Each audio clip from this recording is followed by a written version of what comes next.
So good day everyone. Good day my group mates and to our instructor.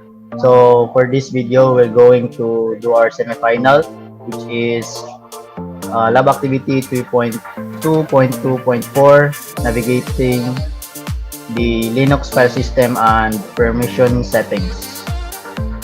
So I will just copy the commands in the activity sheet. So the first command we have lsbik. So this is the output. We have sdb 1023 megabytes, sr0 1024 megabytes. So the next command is mount. We have the same output. And now let us reuse the mount command with grep variation.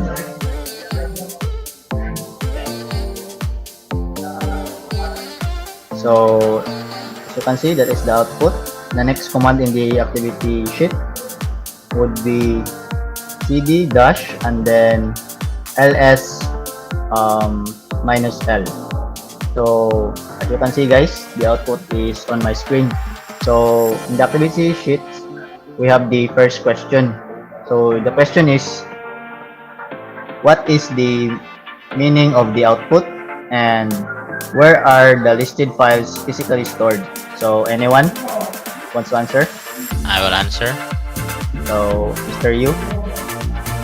The meaning of cd backspace is we'll change the directory to the root directory, and because of the root directory is the highest of the file level of the file systems, because dev sda1 is mounted on the root directory. By listing the file in the root directory, the user is actually listing files physically stored in the root of dev sda file 1 system. So Mr. Yu, why is slash dev sdb1 not shown in the output above? Because dev sdb1 is not currently mounted. That is why it is not shown above. Thank you for your answer. So we'll proceed to the next step 3. So we have the following command. We will follow the activity sheets. cd tilde, and we have ls negative l. So we have this output. The next one, we will going to make a directory for our second drive. The command is mp-dir second drive. I make a mistake. Let me type that one. It works actually. So as you can see, we have file exists. So let's enter in the drive. We have the output total 0. And now let us mount our sdb second drive. So let's just copy the command in the activity sheet.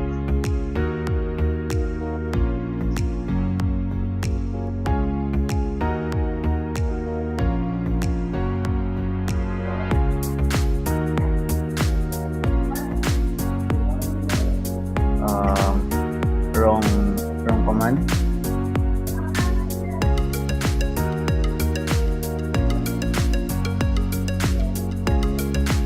So now that the SDB1 has been mounted on the folder directory second drive, so we use ls and negative l to list the contents of the directory.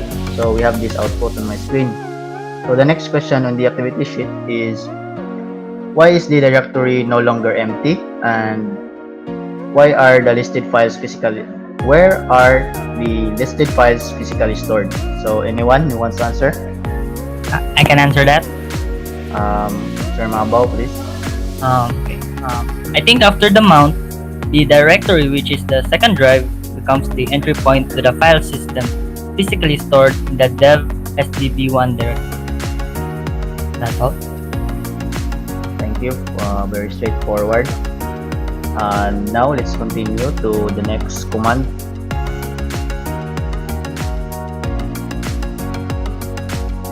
mount on with SD.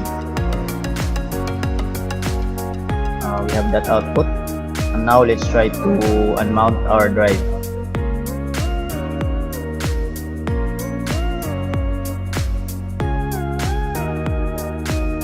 Let me do that again.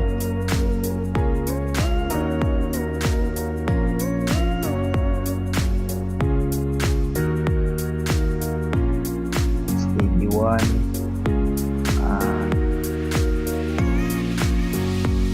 negative L second drive,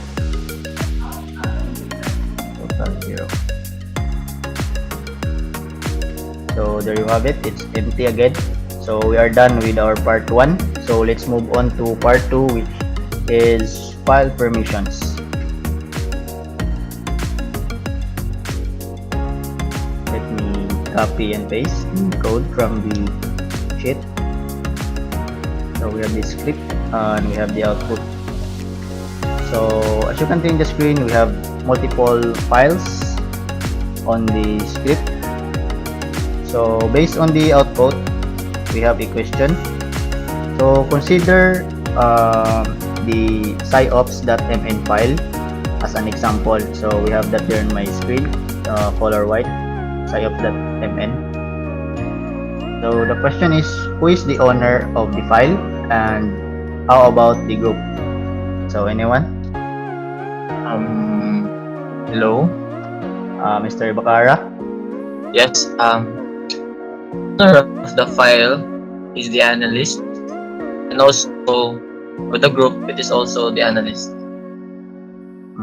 So it's very straightforward. We have it analyst in there. So, but can you explain to us the permission for sciops.mn? So the question is, what does negative rw dash r dash r dash? So what does that mean?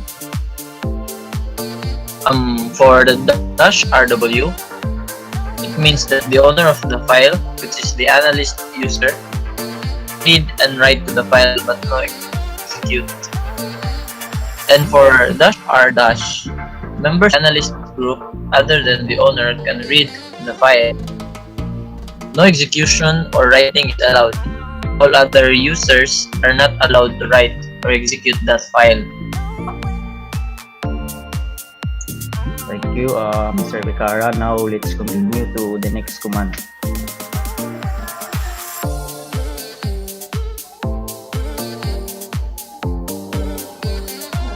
So we have the TL negative mount.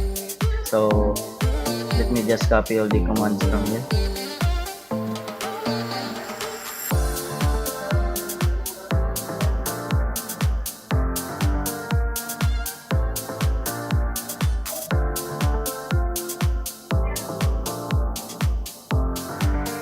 Sub CD tell the second drive.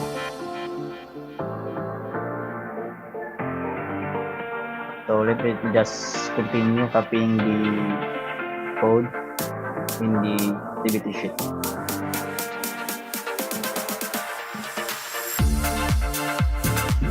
So we have that my file.txt.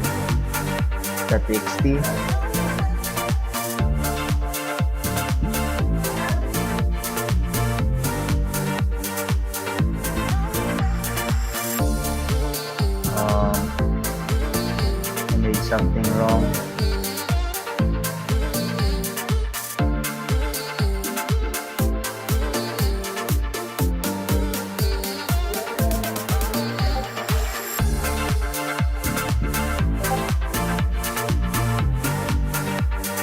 We have the total tweet fee.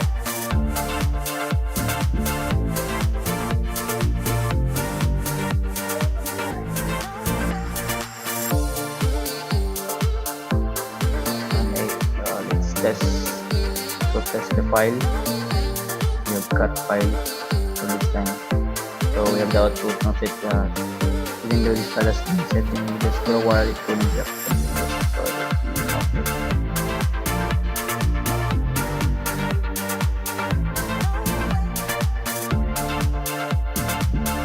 So we have this, all the lab support files.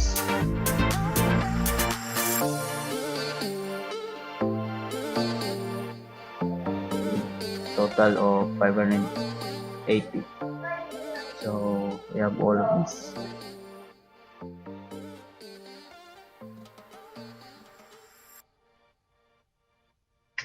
So I have cleared my terminal, but as you guys can see, you have seen the outputs on my screen. So I forgot that we have the question in the answer sheet, but I think you can recall the outputs. So the question is, was the file created? And then with the addition of negative D, it lists the permission of the parent directory.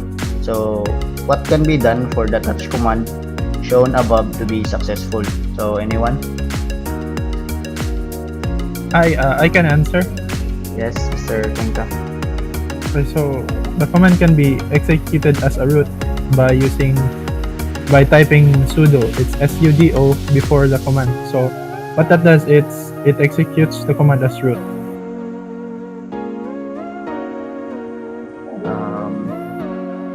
Thank you, Mr. Cuenca. So Yes. let's continue. So for the question, so as you can see in the files, so what are the permissions of the myfile.txt file we saw earlier? I think it's -rw -r -r. Yeah, it's rw.r.r and the next question is, did the permission change? What are the permissions of myfile.txt after we have used the chmod command? I think it's still -rw. Oh no, it's new. -rw -rw -r and -x. So we have the two RWs and then the other R turned into X. So we've seen that in clear before I did clear my terminal. So we also have the next question. What command would change the permission of myfile.txt to rwxr wxrwx, granting any user in the system full access to the file? I think I can answer that. It's sudo chmod 777 myfile.txt. Yes, wisely said, Mr. Mabao. So the next question, we need to compare the permissions of malware directory with mininet service file. So what is the difference between their permissions? Anyone? I can answer that. Yes. The difference is there's a letter D at the beginning of the permissions for the malware directory, in which the other one doesn't have. So we have that letter D in the beginning. So that's it for the part 2, guys. So we'll move on to part 3, which is symbolic links and other types of special file types. So I'm gonna echo symbolic now. And the next question is in the last part. So for now, I will just execute all the commands given in the activity sheet. We have echo hard file2.txt. So just take note, guys, of the output of every command, so that later on this video you can share what is your reflection based on the activity that we have done. So for now, look at your own copy of the sheets and let's try to run every command written in there.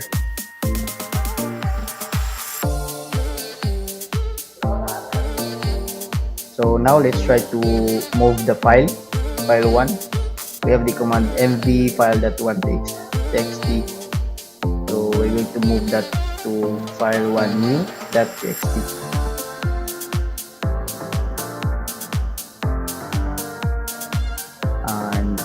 file2 to file2 new.txt, and then the last command is cut this last command, cut file2 hard. So that is the last command for the activity. So we have the last question here. So what do you think would happen to file2 hard if you open the text editor and change the text into file2 new.txt? So let me take the honor to answer the last question. So for me, changing the contents of the other file would change the content of the other one, because they both point to the same encode on the hard disk drive. So that's what will happen. So that's it for the part 3. So we are done with the 3 parts.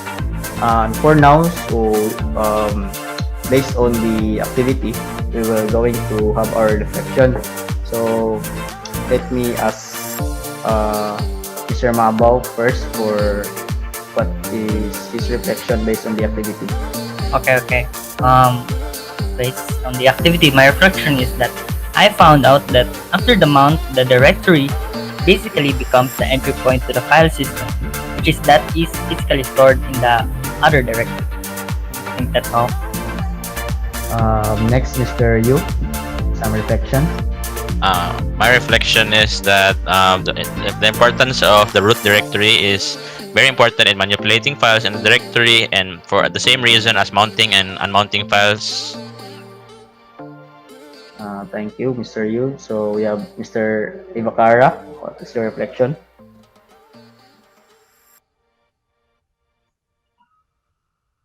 For my reflection for file permission, /rw is the file's owner. File's owner has permission to read and write. Rather, the creator, members of the analyst community can only read the file. No execution or writing is permitted. The file cannot be written or executed by any other users. Thank you, Mr. Bacara. So next one, we have Mr. Cuenca for his reflection. Hello. Okay, so based on my experience working with the Laravel framework on Linux systems, it's very important to know about permissions, because sometimes when you install some extensions, they won't work. So what you have to do is to change the permission of the folder so that you can install them. So I think it's very handy to know this. Thank you. Yeah, I agree with all your permissions. So in this past weeks, we've been working with Laravel frameworks, and it is very important to note that permissions and ownerships are two of the most important aspects of Linux-based OS. So as my reflections, they are also the common source of problems. So a file that has wrong permissions or ownership will not be available to programs that will need to access to it. So in this scenario, the program will usually break and errors will be encountered.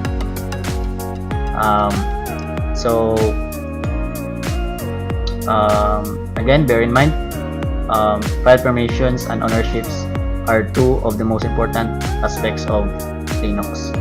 So that's all, guys, for this activity. Thank you for participating. Kindly say goodbye and hello to our instructor. Bye, ma'am. Bye, ma'am. Hi, ma'am. Thank you. Bye.